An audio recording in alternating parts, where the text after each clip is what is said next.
The deadliest animal in the forest isn't the biggest, or even the strongest. The deadliest animal rarely travels alone.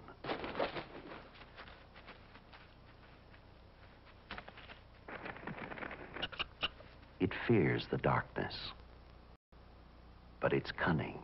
It strikes without a moment's notice.